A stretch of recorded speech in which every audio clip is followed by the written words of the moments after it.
Tina Daheley. Welcome to Points of View. Every week you get in touch to tell us what you think about BBC programmes, what worked, what hasn't, and what really stood out for you. And this week is no exception. Let's hear what you've been saying.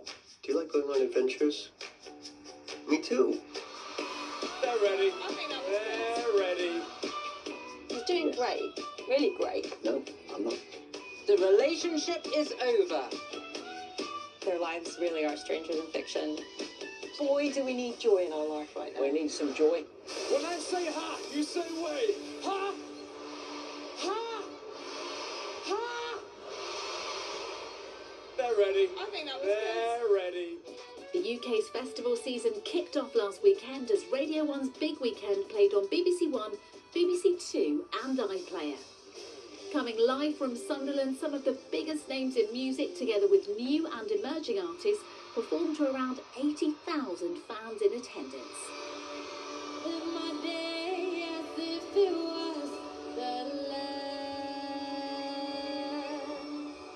You can never complain about with Big Weekend. The coverage of it is always second to none. As you would expect, you feel like you actually are there, apart from the lack of people screaming directly in your ears.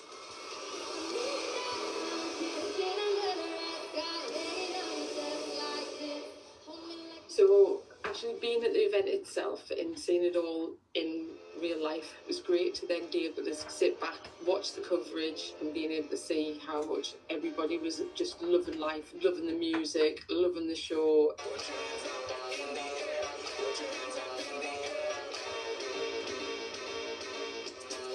It was nice just to have a chance to dance in the room on a Friday evening. There's someone in their early 40s, don't really go out raving as much as maybe used to. So that was really lovely, and if anything, I just wish that we could have more of that on the BBC.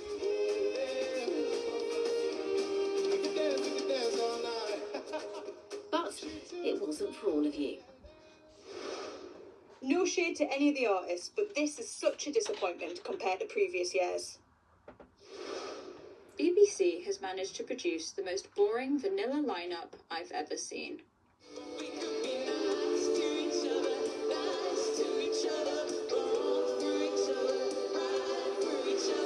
It says America is breaking up with Britain. The relationship is over. And we really don't like your king. No, not the latest Truth Social post from Donald Trump, but Lucy Worsley's investigation into how the American Revolution affected 18th century Britain, which was on BBC Two and iPlayer on Monday evening. It was right here, in December 1776, that an act of arson set the docks ablaze. I think it's great. I think she brings in a really good range of opinions from scholars of different schools of thought that I think really helped to broaden our understanding of the conflict, and to do so in a really accessible and enjoyable way is really great to see. He is copying material, stealing material to copy it and then secretly return it, and he gets the messages out by using secret code. It's an innovative and fascinating TV programme. What I found most compelling in the programme were the extracts that Lucy read from the 12th letter of George III. His Majesty, with much sorrow, finds he can be of no further utility to his native country. He's abdicating. Brilliant. I thought I knew this history before this programme. Different perspective. For 6 days, London was effectively in the hands of the rioters. We took your comments to the programme makers. The series has been received really brilliantly. It's so lovely to get comments that it gave them a different perspective on something, or that it caused them to look at history in a new way. So that's really, really exciting. As programme makers, we put programmes out into the world, and you never quite know whether it's going to connect with viewers, and it feels like this one really has. America didn't just challenge British power overseas. It also shook the foundations of Britain itself. Are you okay? Please stop asking me that.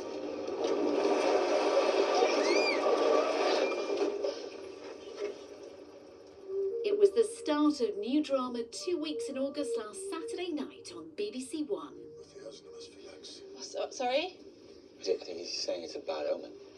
Set in Greece, it's the story of a woman who goes on holiday with family and friends to rediscover joy in her life. But in paradise, the dream vacation quickly turns into a nightmare. Zoe? Thoughts on the part? I really enjoyed 2 weeks in August, partly because I found all the characters to be absolutely unbearable. And this bunch of middle-class people who've been dumped into this beautiful island with their narcissists and their mischief makers is just a delicious mix of anything could happen. Zoe is the only one here with a proper job. Teaching at a comp it's hardcore. She's at the coalface. It's true. I mean, it makes running your own children's designer clothes business look easy. All the characters are brilliant, and I love the Greek characters as well. And it's also seeing people who are basically putting on an act, but actually are crumbling underneath. And Jessica Rain's doing that brilliantly. He's doing great, really great. No, I'm not doing that great, really. But some of you disagreed. Sorry about that, guys. I was perhaps 20 minutes into the first episode when I realised I was watching the most facile, two-dimensional nonsense, a lightweight drama for people who've got too much time on their hands. It's bittersweet, isn't it? Because one day you'll die, and that's the best scenario.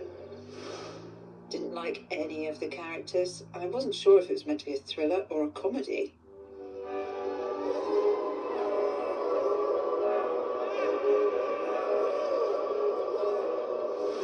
Hello, and welcome to Spring Watch 2026.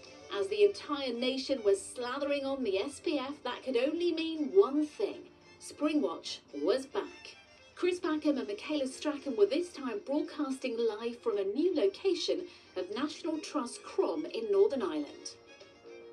There's a huge amount of waterways with this mosaic of islands, and that's what dominates Crom Estate. To me, it's the wildlife event of the year.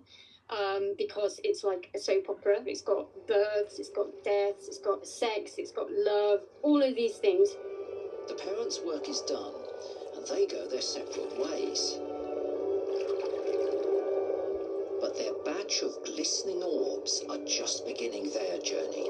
Hello, points of view. I think it strikes a good tone. There's humour in it while also getting across a really important message to make people more aware of what's out there and what's around us. This one is a classic quirky nest. Look at that. That is a blue tit in a nest of a guitar. A quite memorable part of the programme was the introduction to the pine martins just outside Belfast. To find a pine martin in the wild is a big ask. I was the first person to find them. At the time, they didn't exist on the hills. If I go up and I'm saying there's pine martins, you're just going to go, look at that rocket. You know what I mean? You're not going to believe them. However, the presenting style jarred with some of you. What I find really irritating is the over-the-top theatrical presentation. Now, I'm all for exuberance, but I think the exuberance is a little bit over the top. Yeah, I think the joy of all of that life flourishing in one short, sharp spring is absolutely fantastic. Boy, do we need joy in our life right now. We need some joy. Here's some joy. Great. Apart from the presenters repeating everything 3 times. We took your comments to the programme makers. We're always thankful to our loyal viewers that tune in every season. We hope we're not too theatrical. We know that we have a loyal following who love the way we present the facts that we do. We have presenters who have known each other for over 25 years, and as a live show, there needs to be a degree of energy and enthusiasm when talking about the natural world. Are you stimulating your chakras? No, I'm trying to sort of wish my way out of here, frankly. Is he a good guy? Is he a bad guy? Who is Elon Musk? Last Thursday on BBC Two and iPlayer, it was the follow-up to the series looking at one of the world's most polarising billionaires, Elon Musk. This latest episode covers his takeover of X, the fallouts in his personal life, and his evolution as a political force on both sides of the Atlantic. He makes his name as a co-founder of PayPal, but his ambitions are far greater than that. Making any film about Elon Musk is always going to be a real challenge. This is a guy with tens of companies, each of which has a bunch of different technologies within it, each of which has sort of psychodramas of its own. And I thought the film did a really good job of trying to navigate a way through that. I've been reporting on Elon Musk since about 2022. I sometimes joke I'm on the sci-fi beat. You know, these people, their lives really are stranger than fiction. The Elon Musk story, the next chapter, is chillingly relevant. If people don't have more children, civilization is going to crumble. Mark my words. Is this why you have so many children? I'm trying to set a good example. Much like the man himself, the documentary received polarised opinions. Watching it, it seems that a lot of time was spent on details of private life, on some provocative statements, and not asking enough critical questions about impact on society, on elections, also on government. This is the chainsaw for bureaucracy. Chainsaw! Surprise, surprise. The BBC documentary is a biased, woke hit piece. I think in history he's got a spot. And more importantly, I think the story's not over. Do you like going on adventures? Me too. And finally, last Friday night on CBeebies, Pedro Pascal, the Mandalorian himself, was the latest star reading the bedtime story. Let's start the countdown to story time as we read Meet the Planets. Oh, the planets. Yeah, did you like it when it was on the TV? Yes. Let's go on a fabulous journey and meet all the planets up high.